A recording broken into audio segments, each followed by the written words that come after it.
ज्या नितीश कुमारांच्या 25 जागा सुद्धा येणार नाही असा अंदाज एकही जागा न मिळवता आलेला प्रशांत किशोर यांनी वर्तवला होता, त्याच नितीश कुमार यांनी 10व्यांदा मुख्यमंत्री पदाची शपथ घेतली आणि बिहारमध्ये पुन्हा एकदा नितीश राज सुरू झाले। त्यांच्याबरोबर इतर 26 मंत्र्यांना देखील शपथ देण्यात आली। जेडीयूला मुख्यमंत्रीपद दिल्याने भाजपने मात्र सर्वाधिक मंत्रिपद घेतली। भाजपच्या 14 जणांनी मंत्रिपदाची शपथ घेतली तर जेडीयूला 9 मंत्रिपद मिळाली।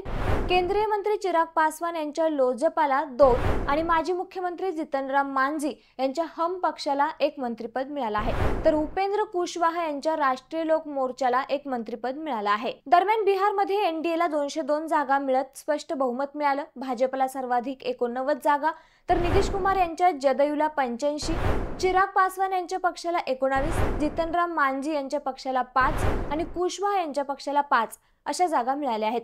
तर 2 उपमुख्यमंत्रीपद या मंत्रिमंडळात राहणार असून सम्राट चौधरी आणि विजय सिन्हा हे उपमुख्यमंत्री म्हणून कायम असतील। आता पाहूयात नितीश कुमारांच्या मंत्रिमंडळात मंत्री कोण कोण आहेत। विधान परिषदेवर असलेले भाजपचे दिलीप जायसवाल यांनाही मंत्रिमंडळात स्थान मिळाले, तर लेशी सिंह या जदयूच्या, नितीन नवीन भाजपचे, मदन सहानी भाजप, सुरेंद्र मेहता भाजप, नारायण प्रसाद भाजप, रमा निषाद भाजप, लखेंद्र रोशन भाजप, श्रेयसी सिंह भाजप, विजय कुमार चौधरी जदयू, श्रवण कुमार जदयू, विजेंद्र यादव जदयू, अशोक चौधरी जदयू, मंगल पांडे भाजप, संतोष सुमन हम विधान परिषद, सुनील कुमार जदयू, जमा खान जदयू, संजय सिंह टाइगर भाजप, अरुण शंकर प्रसाद भाजप, डॉक्टर प्रमोद चंद्रवंशी भाजप, संजय कुमार सिंह लोजपा, संजय कुमार लोजपा, दीपक प्रकाश राष्ट्रीय लोक मोर्चा, त्याचबरोबर ते कुठल्याही सभागृहाचे सदस्य नाहीत। दुसरीकडे या मंत्रिमंडळामध्ये जुन्या चेहऱ्यांना देखील पसंती मिळाली असली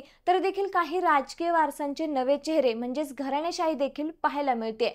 त्यात श्रेयसी सिंह या दुसऱ्यांदा निवडून आले आहेत, त्यांना मंत्रिमंडळात घेण्यात आले। माजी केंद्रीय मंत्री दिग्विजय सिंह यांच्या त्या कन्या आहेत, तर आंतरराष्ट्रीय नेमबाज देखील आहेत। केंद्रीय मंत्री व माजी मुख्यमंत्री जितनराम मांझी यांचा मुलगा संतोष कुमार सुमन यांना देखील मंत्रिमंडळात घेण्यात आले। राष्ट्रीय लोक मोर्चाचे माजी केंद्रीय मंत्री उपेंद्र कुशवाहा यांच्या मुलाला देखील मंत्रिमंडळात स्थान मिळाले। दीपक प्रकाश हे देखील कुठल्याही सभागृहाचे सदस्य नाहीत, त्यामुळे आता त्यांना विधान परिषदेवर घेतलं जाणार आहे। नितीश कुमार यांच्या या मंत्रिमंडळामध्ये घराणेशाही असली तरी देखील त्यांच्या मंत्रिमंडळात जातीय समीकरणाचा मेळ देखील साधला गेलाय। यामध्ये राजपूत आणि दलित समुदायाचे कॅबिनेट मंत्री सर्वाधिक आहेत, त्यानंतर भूमिहार आणि कुशवाहा आहेत। वैश्य समुदायातील 3 मंत्र्यांचाही या मंत्रिमंडळात समावेश करण्यात आला। त्याचबरोबर नितीश कुमार यांच्या सरकारने यादव समीकरणालाही संबोधित केलं। यादव समुदायातून 2 मंत्री नियुक्त करण्यात आले आहेत, जे लोकसंख्येच्या 14% आहेत।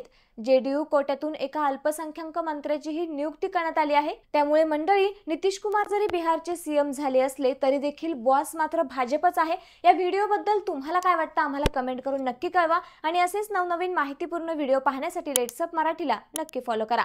धन्यवाद।